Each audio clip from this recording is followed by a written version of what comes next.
19. Capítulo 19 del Evangelio de Lucas. Ahí vamos a leer el pasaje donde vamos a estar aprendiendo o dando más bien la continuación del tema.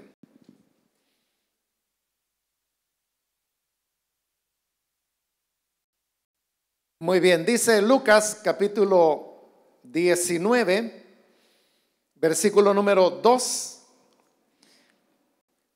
Y sucedió que un varón llamado Zaqueo, que era jefe de los publicanos y rico, procuraba ver quién era Jesús, pero no podía a causa de la multitud, pues era pequeño de estatura. Y corriendo delante subió a un árbol sicómoro para verle, porque había de pasar por allí. Cuando Jesús llegó a aquel lugar, mirando hacia arriba le vio y le dijo: Zaqueo, date prisa, desciende, porque hoy es necesario que pose yo en tu casa. Entonces él descendió a prisa y le recibió gozoso. Al ver esto, todos murmuraban, diciendo que había entrado a posar con un hombre pecador. Entonces Zaqueo, puesto en pie, dijo al Señor: He aquí, Señor, la mitad de mis bienes doy a los pobres, y si en algo he defraudado a alguno, se lo devuelvo cuadruplicado. Jesús le dijo: Hoy ha venido la salvación a esta casa, por cuanto él también es hijo de Abraham, porque el Hijo del Hombre vino a buscar y a salvar lo que se había perdido. Solamente eso leemos, por favor, pueden tomar sus asientos.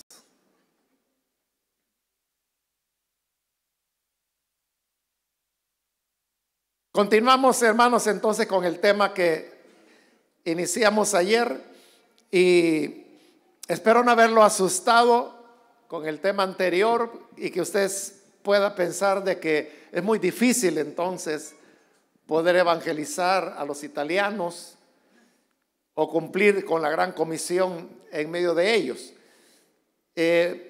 Solamente mi intención era mostrar el tema cultural, que como le digo, pesa mucho más de lo que uno normalmente puede imaginar. Pero vamos a seguir adelante. Entonces, habiendo entendido eso y habiendo entendido de que lo que necesitamos hacer es quitar barreras en lugar de construir más, entonces, ¿cuál es la manera como yo voy a llegar a las personas de otra cultura, de otro idioma, para poderles alcanzar con el evangelio?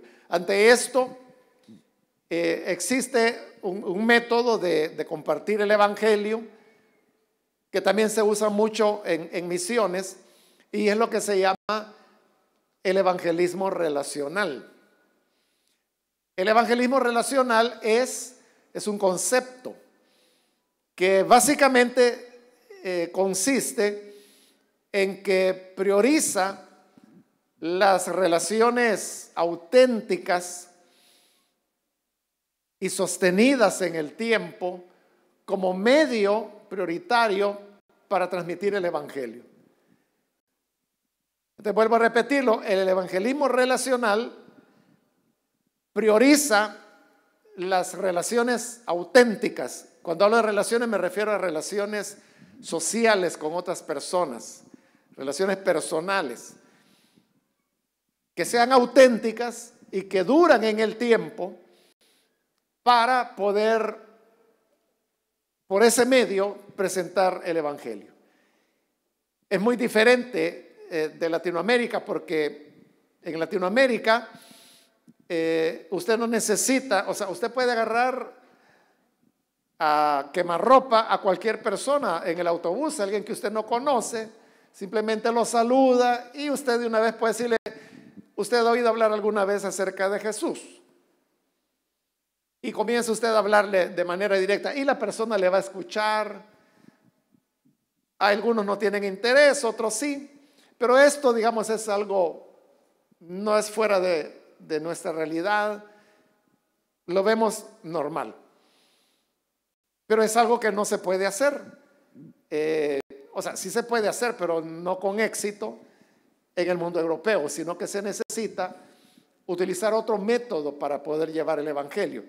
Y esto es lo que se llama el evangelismo relacional. Entonces, como usted puede ver, es evangelizar a través de las relaciones. Pero como estamos diciendo que la definición es que prioriza las relaciones auténticas y sostenidas. Esto significa de que antes de poder ya evangelizar, tengo que desarrollar una relación auténtica, sincera, con las personas a las cuales yo quiero evangelizar.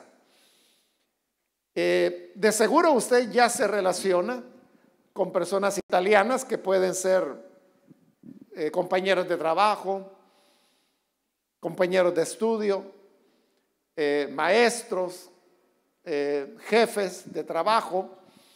Entonces ya hay una relación.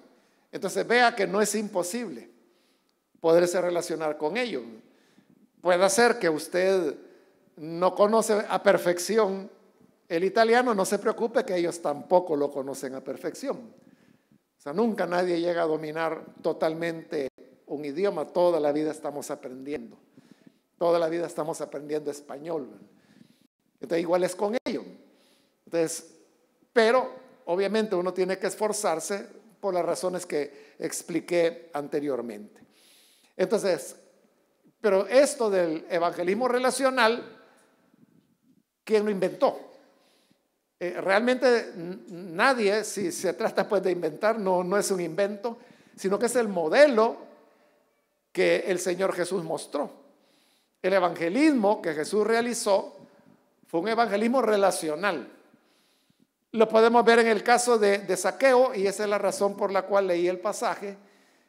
Vemos que Zaqueo era el jefe de los publicanos en la ciudad de Jericó, y esto lo había hecho él, lo había hecho un hombre muy rico, pero al mismo tiempo muy despreciado, porque los cobradores de impuestos eran la gente más despreciada y a los que se les consideraba los peores pecadores. Entonces Jesús lo que hace es que establece una relación con él.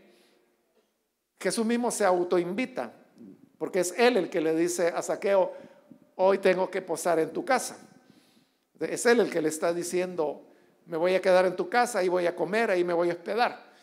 Esto no ofendió de ninguna manera a Zaqueo, todo lo contrario, él se sintió muy honrado. Entonces bajó del árbol sicómoro donde él se había subido para ver al Señor, va a preparar las cosas, y cuando llega la hora de la cena, el Señor llega con sus discípulos. Todo el mundo lo critica, todos empezaron a hablar mal acerca de Jesús y empezaron a decirle: este entra a comer con pecadores, entró a la casa de un pecador. Entonces, en el evangelismo relacional, uno, hermano, también va a recibir muchas críticas de las personas religiosas, de aquellos que aún no han entendido exactamente lo que es el evangelio, porque esto significa que entonces usted tiene que relacionarse con personas que fuman, personas que beben, personas que llevan vidas que no son cristianas. Precisamente por eso usted está construyendo la relación para poderlo evangelizar. Pero cuando le digan que usted es amigo de pecadores, o que solo se mete con fumadores, que solo se mete con mujeres desordenadas, no se preocupe, que es la misma crítica que le hicieron al Señor Jesús. Entonces, así es como el Señor evangelizaba. Cuando él evangelizó a la mujer samaritana, lo hizo sobre la base de una relación. Él comenzó con una plática ocasional y fue diciéndole: mujer, dame de beber. Porque el Señor había caminado todo ese día, era el mediodía, era una zona desértica, estaba cansado, dice el Evangelio de Juan, tenía sed. Entonces le pide a la mujer que le dé de beber, y ahí comienza un diálogo que no se lo voy a describir todo porque es un pasaje muy conocido, pero a lo largo de la plática el Señor paulatinamente la va conduciendo al conocimiento del Evangelio, que culmina con el hecho de que Jesús le dice: yo soy el Cristo, el que habla contigo. O sea, una revelación que el Señor solo se la dio a ella y al hombre que nació ciego en el capítulo 9 del Evangelio de Juan. De ahí a nadie más el Señor le dijo tan claramente que Él era el Cristo. Pero todo comenzó con una amistad. Entonces, si hablamos de quién inventó esto, Jesús lo inventó. Fue el método de Él. Él utilizó el evangelismo relacional. Por eso es que Él caminaba con la gente, platicaba con ellos, comía con ellos, les contaba historias, los escuchaba. Todo estaba construido sobre la base de las relaciones. Muchas de las enseñanzas que el Señor dio, las dio comiendo en la mesa, ¿no? Compartiendo el pan con sus discípulos. Él compartió muchas enseñanzas de esa manera, a veces junto al lago, a veces en los montes, a veces entre los sembrados. Mucho se relacionaba a Él. Entonces de ahí es donde viene, del modelo de Jesús, viene el concepto de el evangelismo relacional. Ahora, este evangelismo tiene principios que hay que tenerlos en cuenta para echarlo a andar. El primero de ellos es que se trata de un método que es gradual en la presentación del evangelio. ¿Por qué es gradual? Porque, como le dije en la definición, prioriza la construcción de una relación auténtica. Entonces no es que yo me voy a hacer amigo de él porque quiero evangelizarlo. Entonces, ahí no estoy siendo auténtico, sino que estoy utilizando la amistad solo como un puente. Pero no es esa la idea, sino que la idea es de que yo de verdad quiero conocer a esta persona. Por eso dice que prioriza relaciones auténticas. Es una relación de amistad auténtica, verdadera. Entonces yo tengo que construir la amistad primero. ¿Y cómo uno construye la amistad? Platicando, compartiendo puntos de vista, escuchando a la persona. En la medida que la confianza va creciendo, uno puede comenzar a hacer ciertas preguntas. El europeo, por el tema que le mencioné anteriormente, no ventila tan fácilmente las cosas personales o de su familia como nosotros los latinoamericanos solemos hacerlo, ¿verdad? O sea, no es que él no lo haga, o sea, sí lo hace, pero eso lleva su tiempo. Entonces, cuando usted comienza a hacer preguntas muy personales, lo que va a hacer es incomodar a la persona. Entonces, usted puede hablar de cualquier otro tipo de temas. Él le va a dar la pauta porque él va a comenzar a hacerle preguntas, como por ejemplo, ¿y de qué país vienes? ¿Y esto dónde queda? ¿Y cómo es allí? En determinado momento le va a preguntar, ¿y tienes familia? ¿Dónde está tu familia? Entonces, cuando comienza a preguntarle cosas de su familia, usted puede ahora preguntarle también a él, porque él está dando la pauta de llegar a ese nivel de confianza. Entonces yo tengo que construir la amistad, que la persona sepa que yo quiero ser su amigo y que no estoy tratando de ganarlo para mi religión. Es decir, hasta este momento usted no ha manifestado, usted no ha dicho que pertenece a una iglesia, que es cristiano, que conoce al Señor, solo está construyendo una amistad. Por eso, el primer principio es de que es gradual. Pero en este construir la amistad, aquí viene la clave. Y era lo que ella adelantaba anteriormente, y era lo que yo decía, que uno tiene que encarnar el evangelio. El evangelio, más que hablarlo, hay que vivirlo. O sea, ese es el mensaje que más impacta la vida que nosotros mostramos. A nosotros en nuestra cultura se nos enseñó que tenemos que hablar de Cristo, anunciar, decimos. Algunas veces usamos la palabra predicar, hay que anunciar el evangelio. Entonces, pero hay mucho énfasis en el tema de hablar. Esto no funciona mucho en el ámbito europeo, sino que lo que importa es la vivencia que la persona tiene del evangelio.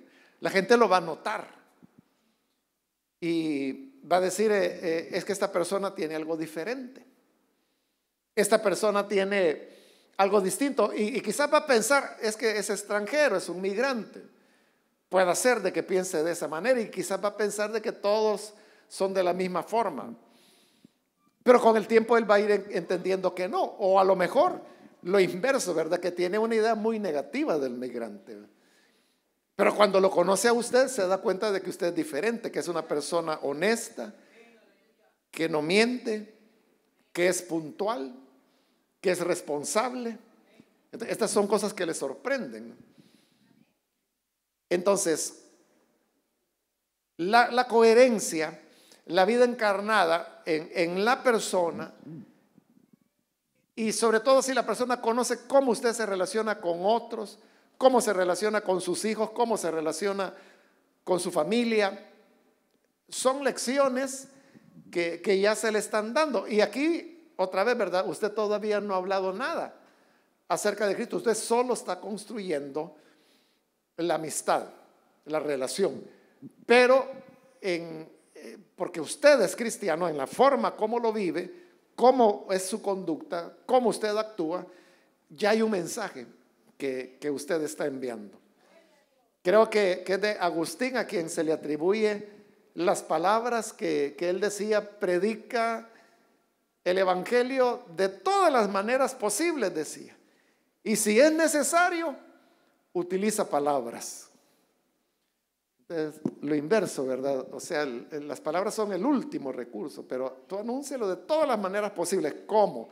A través de tu vida, a través del compartir, a través del interés, a través de el ayudar a estas personas, porque si se está construyendo una relación, puede ser que esta persona necesita algo, como, no sé, que se le vaya a comprar algo a la tienda, o que se encuentra enfermo y necesita algo. Entonces, cuando usted se pone al servicio de la persona, nadie hace eso. Pero cuando usted lo hace, entonces es un mensaje el que se está enviando, el mensaje del servicio. Entonces continúa la construcción de la amistad. En la construcción de una amistad, el diálogo es fundamental, pero el diálogo tiene dos partes. Usted habla, pero la otra persona también debe hablar, lo cual significa que usted debe escucharle. El evangelismo relacional entonces no es un monólogo, no es agarrar a la persona con versículos de la Biblia como hacen los testigos de Jehová, ¿verdad? Que ametrallan con versículos de la Biblia y no prestan nada, ¿verdad? O sea, y si usted habla es para que ellos inmediatamente lo corten y continuar ellos hablando. Pero aquí, como es una relación, entonces se trata de un diálogo, de conversar, de escuchar. Eso le va a permitir a usted conocer el pensamiento italiano, conocer la cultura italiana o de la región en la cual usted vive, ¿verdad? Del país donde sea. El conocer, el escuchar, el leer un poquito acerca de historia.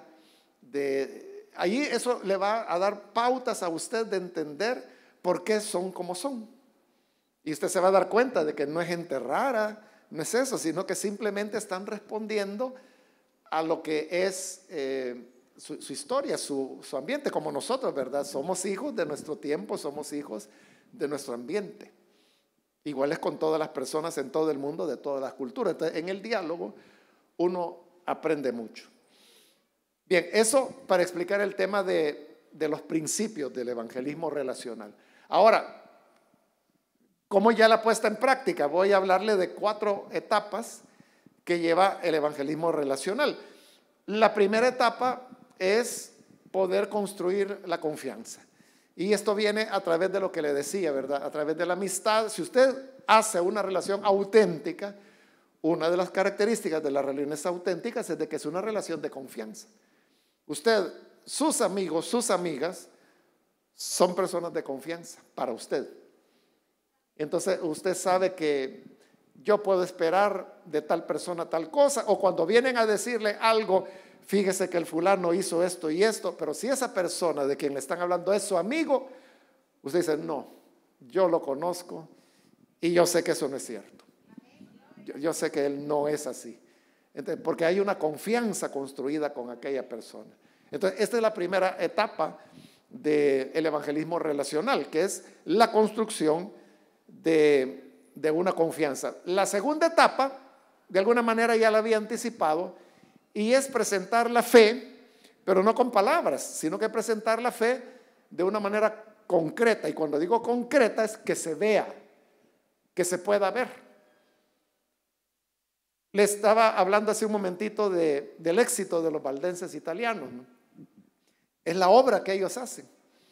Es la obra. Ellos incluso tienen un acuerdo con el Estado para lo que son corredores humanitarios, le llaman ellos, que son de personas, buena parte de ellos de África, que por razones humanitarias necesitan emigrar hacia Europa. Entonces, hay acuerdos que tienen los valdenses y me parece que los bautistas también, para traer cierta cantidad de migrantes legalmente. Pero ellos como iglesia son los encargados de traerlos y de integrarlos a la sociedad italiana. O sea, ellos son los responsables de que aprendan el idioma, de hospedarlos. Y para eso es que reciben la subvención de la cual le hablaba el día de ayer. Entonces, pero mire el nivel que ha alcanzado. O sea, tienen una confianza delante del Estado. Estaba leyendo que para el 2025 les habían otorgado 1,000 espacios o 1,000 plazas de personas que ellos pueden emigrar, pueden traerlos legalmente, para que continúen con su obra humanitaria. Pero claro, eso es ya un nivel de confianza que se ha construido socialmente. Pero ¿cómo lo lograron? Lo lograron que su fe no se quedó en sus edificios, sino que han salido para hacer obra social. En este caso, el trabajo con los migrantes, que no es lo único que hacen, pero es parte de lo que hacen. Entonces, eso es lo que se enfatiza en el evangelismo relacional. Usted puede ver que en este relato el Señor no le dijo nada a Zaqueo.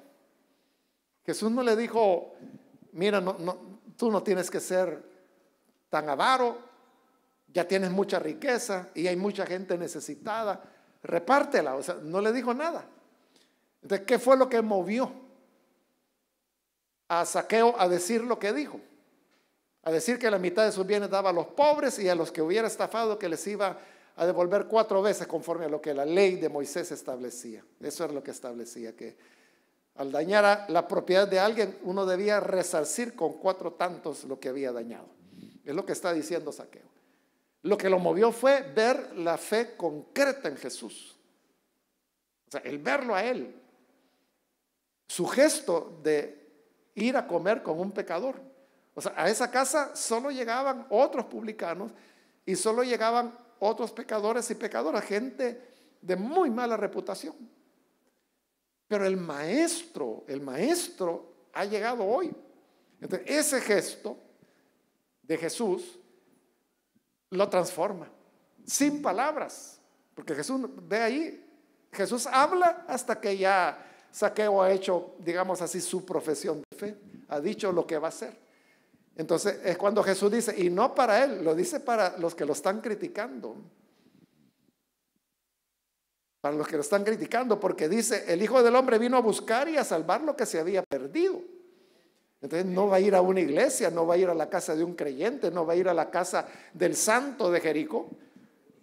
Fue al jefe de los publicanos, o sea, ni siquiera era un publicano, era el jefe de los publicanos, o sea, lo peor de lo peor. Entonces, para los que lo critican es que él está diciendo, a eso vine yo, por los perdidos. La salvación llegó aquí, a la casa de este hombre. Entonces, es la fe concreta. Entonces, la primera etapa, decíamos, es construcción de la confianza. La segunda etapa, mostrar la fe concreta a través de acciones de amor, a través de una vida recta, a través de una vida honorable, que vean cómo usted se relaciona con los demás. Le hablaba de aspectos como la honestidad, la honradez, la puntualidad, sostener la palabra que uno dice, que si ofreció algo debe cumplirlo. Y la tercera etapa, aquí sí, aquí viene ya el compartir el evangelio, pero se comparte cuando la persona muestra apertura. La persona misma podría tomar la iniciativa y decirle, yo veo que tú tienes algo diferente. Pero ¿qué es lo que ve? Lo que ve es una coherencia. Lo que ve es su solidaridad, lo que ve es su servicio a los demás. Y lo que ve es que hay una alegría en usted siempre. Que aunque esté pasando malos momentos, usted siempre está reflejando un gozo, una alegría. Entonces, esto llama la atención. Y ahí es cuando la persona viene y le pregunta: yo veo que tú eres muy feliz. ¿Qué es lo que te hace tan feliz? Y ahí es donde usted tiene la oportunidad. Y decirle: es que vea, no toda la vida yo he sido feliz. Yo tuve una etapa donde tenía mucho dolor, mucho resentimiento, yo odiaba. Pero un día fui a una iglesia, tuve un encuentro con el Señor Jesús, yo lo recibí como mi Salvador, Él me transformó y desde ahí es donde mi vida cambió. Pude perdonar, pude continuar adelante y esa es la felicidad que ahora tengo. Entonces, si la persona le pregunta: pero ¿y cómo es eso? Contame, porque yo también creo en Dios, pero no siento lo mismo que tú. Entonces, él mismo le va dando la apertura para que usted. Ahora, si la persona le dice: entonces tú eres religioso, bueno, está bien, y le cambia el tema, entonces significa que no le interesó. Pero usted debe continuar con la amistad, porque ese fue una ventana de apertura que le dio y que luego la cerró. Pero como la amistad es auténtica, o sea, usted no se ha hecho amigo, dijimos, para ganarlo para Cristo. Entonces como no quiere, lo voy a entregar a Satanás, ¿verdad? Y voy a comenzar con otra persona. Entonces no era auténtica la amistad. Entonces, debe ser auténtica. Entonces, usted continúa y continúa sirviendo, continúa presentando la fe concreta, encarnada, decíamos, en su vida, en sus hechos, en sus palabras, en sus acciones. Llegará otro momento cuando volverá a haber otro momento de apertura. La vida del humano no es siempre la misma. Puede ser que la persona hoy está en bonanza, hoy está en buenas condiciones, pero el día de mañana puede tener un accidente, puede enfermarse, puede perder el trabajo, su negocio puede fracasar, puede quebrar. Puede ser que su jefe le diga: mira, ya no voy a poder conservarte el empleo, he quebrado, ya no voy a seguir adelante. Entonces, bueno, entonces gracias, jefe, voy a buscar otro trabajo y fue un gusto conocerlo, y se deshace de él, ¿verdad? No, sino que continuar. Pero ¿y usted qué va a hacer? ¿Y a qué se va a dedicar? Y aunque usted tenga que buscar otro trabajo, el jefe sigue siendo su amigo, su conocido. Entonces usted sigue pendiente. Entonces, le va a llamar la atención que, porque aunque se terminó la relación laboral, él se va a dar cuenta que no era una relación laboral, era una relación auténtica, era una relación de amistad, porque usted continúa pendiente y cómo le va, cómo va saliendo. Usted sabe que ya no es por un trabajo, sino que es solo por interés por la persona. Entonces, ahí es donde, cuando llegan esos momentos de crisis, las personas vuelven a tener apertura y es una nueva oportunidad para poder presentar el Evangelio. Y la cuarta etapa, que ya es la última, ya se da cuando la persona ha creído. Cuando la persona cree, de igual manera, no se termina ahí la amistad, ¿verdad? Bueno, ya vino a Jesús, ya va a la iglesia, entonces ya camine usted solito, ¿verdad? Yo voy a comenzar el proceso de evangelismo relacional con otra persona. No, usted tiene que acompañar a la persona, porque la relación que construyó fue auténtica. Entonces, en este acompañamiento, usted se convierte en mentor o mentora de la persona, o si usted quiere otra palabra, un discipulador o discipuladora de aquel, ¿verdad? La amistad va a seguir para siempre. Claro, llegará un momento cuando esta persona crecerá en la fe, madurará en el Evangelio y ya no será necesario que usted esté tan pendiente de él, porque la persona maduró, pero amigos siempre serán. Ahora, usted podrá pensar de que en este recorrido que he mencionado, que hay que invertir mucho tiempo, y usted dice: pero yo trabajo y tengo que llevar a los niños a la escuela y tengo que hacer las cosas de la casa, no me queda tiempo. Pero es lo que yo le decía, que lo más probable es de que usted ya tiene conocidos italianos con los cuales hay algún nivel de amistad. Entonces, de lo único que se trata es que esa amistad usted la haga auténtica, y que usted a esa persona le muestre su vida coherente, le muestre su cristianismo con su vida. Es decir, no tiene que hacer más de lo que ya está haciendo. Solo es orientarlo. Ahora, si usted no le habla a ningún italiano, porque les tiene miedo, no sé por qué razón, ¿verdad? No le habla a nadie, o porque cree que no le va a entender el italiano, bueno, entonces hay que avanzar un poco más en el italiano, ¿verdad? Pero si no le habla a nadie, entonces hay que comenzar a tener ese tipo de relaciones, que pueden ser, por ejemplo, los compañeros de estudio de sus hijos, que obviamente son italianos, hablan italiano. Entonces usted le puede decir a su hijo o a su hija: ¿por qué no traes a tus amiguitos a tu cumpleaños y lo vamos a celebrar? En lugar de invitar a los niños de la iglesia, invite a los amiguitos, a los compañeros de estudio, y ahí usted los va a poder comenzar a conocer. Probablemente los padres van a venir con ellos, va a conocer a los padres, y así es como, o sea, hacer la vida normal. La vida normal es que no hay que meterse dentro de un gueto latinoamericano, ¿verdad? Donde solo nos relacionamos con ellos, solo vamos a restaurantes donde venden comida salvadoreña o peruana o ecuatoriana, venezolana, colombiana, lo que sea. Sino que uno tiene que establecer relaciones. Y es la vida normal, es vivir la vida, pero con esa perspectiva de presentar una coherencia. O sea, lo peor que puede haber es que usted enseñe una cosa que no viva. Y que usted, por ejemplo, ande en chismes, ande en comentarios o ande en actuaciones que no son correctas, no son honestas. Eso, hermano, el europeo no lo va a tolerar. Porque le parece que no puede ser, no puede ser. O sea, es una contradicción absoluta. Más el tema de la historia que le mencionaba, los escándalos, la corrupción, todo eso. Entonces va a decir, este es más de lo mismo. Entonces no va a tener ningún interés, le va a reafirmar en su secularismo. Pero cuando usted le muestra que en la vida diaria, la vida cotidiana, se puede llevar un verdadero seguimiento de Jesús, entonces esto los va a atraer. Lo que estoy diciendo es de que no se requiere de más tiempo o de más dedicación que la que ella tiene, solo cambiar el enfoque. Pero claro, el evangelismo relacional tiene sus propios desafíos. Uno de los desafíos es de que pide de parte suya paciencia, en primer lugar, porque a usted le pica la lengua, ¿verdad?, por hablar de Jesús ya, porque así lo hemos entendido, así lo hemos practicado en nuestros países y en nuestra cultura. A nuestros compatriotas nos funciona muy bien. Así quizás nos evangelizaron a nosotros, porque es la manera como nosotros percibimos la realidad. Pero estamos hablando de que ellos la perciben de manera diferente, tienen otro tipo de forma de ver las cosas.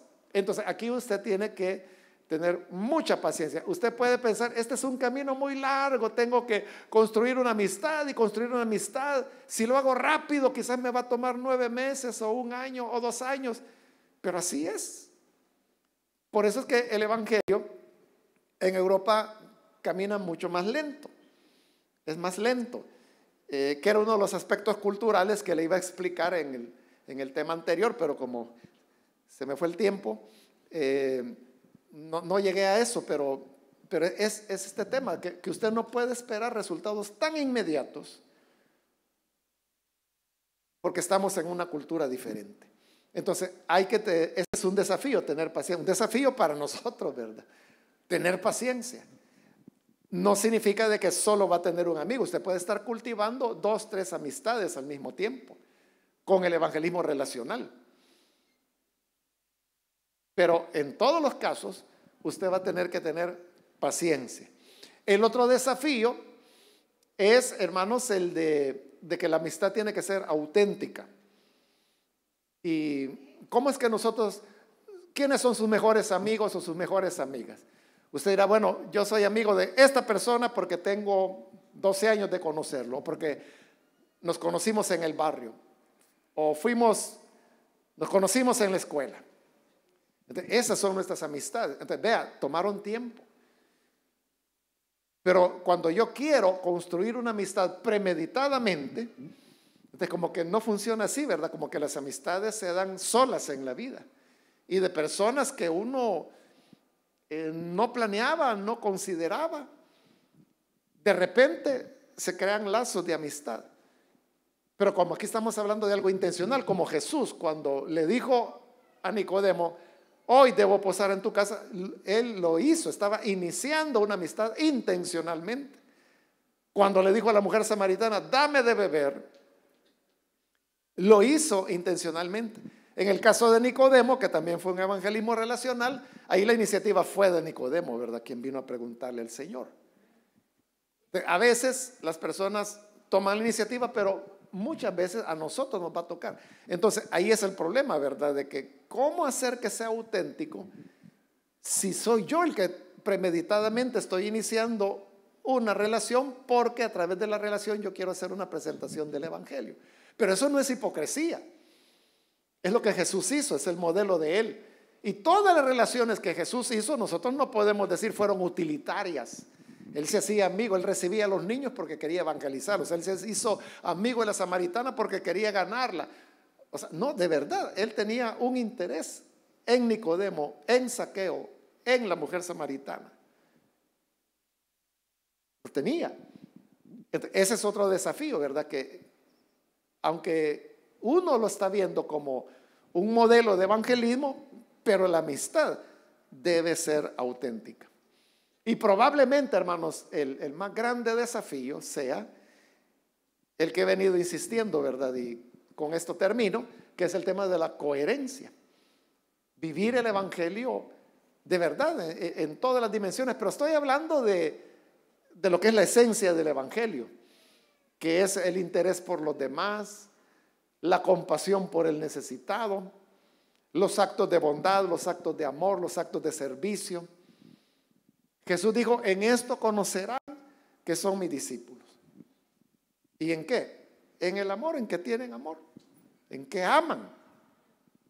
Entonces el creyente no se le reconoce porque diga que es creyente, no se le reconoce porque siempre anda una Biblia, no se le reconoce porque tiene determinadas prácticas, sino que porque ama. Entonces, pero el amor es también una fuerza. Bueno, es la fuerza que mueve el universo. Es lo más poderoso que hay. El amor siempre abre camino, siempre encuentra la forma, siempre encuentra soluciones, siempre encuentra cómo hacer posible lo imposible. Entonces, es una fuerza tan grande que cuando tenemos amor en nosotros, reflejamos de tal forma este amor que es imposible que la gente no lo perciba. La gente se va a dar cuenta. Entonces, ese es un desafío fundamental del evangelismo relacional. Ahora, todo esto, hermanos, que estoy hablando, obviamente encaja como anillo al dedo en el tema celular, porque el europeo difícilmente va a venir a una iglesia. O sea, no digo que no se puede dar, pero lo que estoy diciendo es que se da difícilmente. Pero si usted desarrolla relaciones auténticas y sobre todo si usted está encarnando la fe en su vida diaria, esta persona no se va a negar cuando usted lo invite a ir a una célula. Y aquí usted ya puede ir entendiendo de la importancia, por ejemplo, de que las células se hagan en italiano, porque ese es el tema, ¿verdad? ¿A quiénes queremos alcanzar? Estaba pensando cuando el hermano Gerson hablaba y decía que esta radio es para jóvenes europeos. Entonces dije yo, bueno, entonces cuando le toque a Inglaterra debería iniciar una sección en inglés. Cuando le toque a Italia debería ser una sección, el locutor tendría que estar locutando en italiano y la música tendría que ser en italiano. Y cuando le toque a España, pues en español, y cuando le toque a Suiza, pues van a tener que decidir si en alemán, en francés o en qué, ¿verdad? Si van a estar hablando los jóvenes de Europa, porque si les van a hablar en español, entonces no van a estar alcanzando a los jóvenes, porque usted sabe, ¿verdad? Bueno, sus mismos hijos puede ser de que ya se expresan mejor en italiano que en español. O puede ser que le pregunten, ¿y qué quiso decir el pastor cuando dijo tal palabra? Pero si hubiera hablado italiano, le hubiera entendido muy bien. Este fenómeno, hermano, es lo mismo que ocurre, por ejemplo, en los Estados Unidos. Las escuelas bíblicas en varias de nuestras filiales en los Estados Unidos ya son en inglés. Porque los niños ya no hablan, o sea, conocen algo del español. O sea, yo mismo tengo dos sobrinas que nacieron en los Estados Unidos. Ellas entienden el español, pero casi no hablan, no porque no sean platicadores, porque tienen temor de hablarlo mal. Y no lo hablan tan mal. Pero entonces, lo mismo puede ocurrir con niños que su educación es en italiano y aprenden a decir cosas en italiano, pero no saben cómo se dice en español, o expresiones que son muy locales nuestras, no saben de qué estamos hablando. Bueno, ese solo es un comentario, ¿verdad? Pero volviendo, de cuando usted invita a una persona y lo lleva a la célula, la persona va, si hay una relación auténtica. Y si la célula es en italiano, mucho que mejor. Entonces es una cuestión de enfoque, ¿verdad? Una cuestión de enfoque, porque ¿qué queremos alcanzar? Eso platicábamos hoy en la mañana con los pastores y yo les decía, si queremos ser iglesias de migrantes, excelente. Porque alguien tiene que atender a los migrantes, ¿verdad? Entonces enfóquese en los migrantes, haga todo como latinoamericano, si se va a enfocar en el migrante latinoamericano, ¿verdad? Porque no solo hay migrante latinoamericano, hay migrante rumano, hay migrante ruso, hay migrante africano, hay migrante oriental. Entonces depende, ¿verdad?, de qué migrante usted quiere enfocarse. Los coreanos, por ejemplo, se enfocan en los coreanos y sus cultos son en coreano. ¿Y qué italiano va a llegar ahí? Si todo es en coreano, los cantos en coreano. Entonces están atendiendo a su población migrante y no tiene nada de malo eso. O sea, excelente. Pero si lo que queremos es ser una iglesia que va a ganar europeos, que es el tema que me han pedido desarrollar a mí, el trabajo celular como una labor misionera, ese es el tema que me han pedido y por eso es que estoy hablando de esto. Entonces, si ese es el interés, es donde uno tiene que ir pensando en eso, ¿verdad? Entonces, claro, yo sé que hay hermanos, hermanas que ya tienen su edad y que tendrán que hacer mucho esfuerzo para aprender italiano y quizás no quieren hacer ese esfuerzo. Entonces, hay que tener unas 2, 3 células que sea en español, ¿verdad? Pero hay otras que siguen el propósito evangelizador de aquellos que están muriendo sin Dios y sin esperanza a nuestro lado. Y son millones. Y no es que no tengan interés en Dios, es que no les han hablado. No les han hablado, no se han atrevido a hacerlo. O les han hablado de manera inadecuada. O han llegado con proselitismo. O sea, eso funciona en Latinoamérica, pero aquí no. Aquí no, sino que es diálogo, como decía cuando le hablaba acerca de los principios, ¿verdad?, del evangelismo relacional. Uno de los principios es diálogo. Entonces, la coherencia es lo que nos lleva a que las personas sientan la apertura. Y ahí es donde le decía, está el amarre con el trabajo celular. Entonces, las células se convierten en el ambiente idóneo, excelente para que las personas puedan venir. Fíjese que en el evangelismo, hablando de misiones, la recomendación es que se hagan grupos pequeños, no iglesias, sino que grupos pequeños. Ellos no tienen el concepto celular tan definido como nosotros lo tenemos. Pero es interesante que en misionología se recomienda el tema de los grupos pequeños. Nosotros los tenemos. O sea, nosotros tenemos muchas ventajas. Lo único que tenemos que hacer es abrirlas de la manera de que, y por eso es de que ayer yo le hablaba primero de la realidad que vivimos, de las necesidades que hay. El otro tema fue entender el aspecto cultural, el diferenciar entre lo que es puramente el cristianismo o el evangelio de lo que son construcciones evangélicas culturales. Pero son eso, construcciones evangélicas culturales, y no es el evangelio de Jesús. Y ahora el tema de construir relaciones como camino hacia el evangelismo. Que Dios nos ayude, hermanos, para que todos estos elementos, yo sé que dan mucho que hablar, mucho que pensar, pero ahí se los dejo. para que ustedes lo platiquen con los hermanos que están al frente de cada obra, lo conversen, lo lleven a la práctica, lo hagan aterrizar. Probablemente ustedes tienen más ideas porque están viviendo acá, conocen mucho más el idioma, el italiano, la cultura. Entonces, probablemente hayan cosas que ahora a usted le han dicho, hoy me hace clic, me hizo clic. Entonces, eso tienen que conversarlo, platicarlo, y cómo van a hacer de aquí en adelante para, tampoco es de la noche a la mañana, progresivamente irse convirtiendo en una iglesia que evangeliza, que enfoca, o sea, migrantes que quieran venir, que sigan viniendo, ¿no? Pero nos estamos enfocando en alcanzar a los millones que ya viven acá y que nunca han oído acerca de Jesús. Oremos entonces para que el Señor nos ayude. Padre, te damos las gracias por esta reflexión que hemos tenido y por el ejemplo que tú nos diste cuando a través de las relaciones evangelizaste a muchas de las personas, a Zaqueo, a la samaritana, a Nicodemo, a tus mismos discípulos. Queremos pedirte, Señor, que nos des la sabiduría para llevar a la práctica lo que hoy hemos escuchado. Lo que hemos hablado son solo principios, pero yo te pido, Señor, que bendigas a cada hermano, a cada pastor, que le des, Señor, la creatividad, y a cada hermano y hermana, en primer lugar, el llamado ante la puerta que has abierto y que has puesto delante de nosotros, y que la vemos con claridad. Esa voluntad de hacerlo, sabiendo que no van solos, sino que tú, Señor, eres quien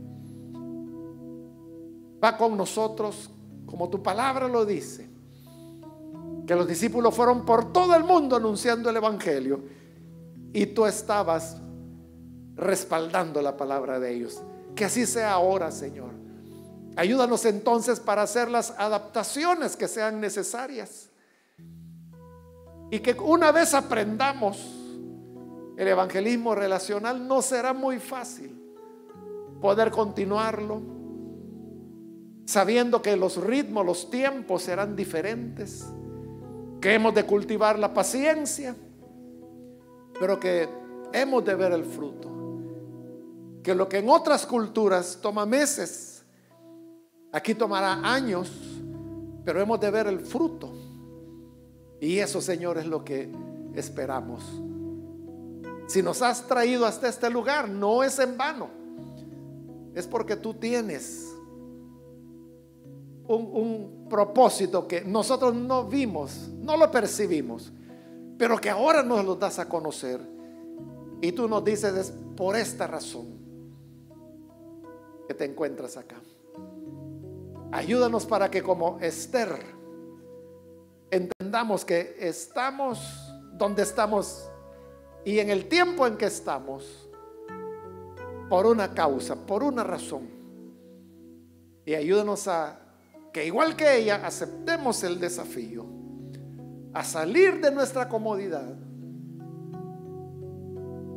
y hacer algo por aquellos que están condenados a muerte eterna. En el nombre de Jesús lo pedimos. Amén. Gracias, pastor.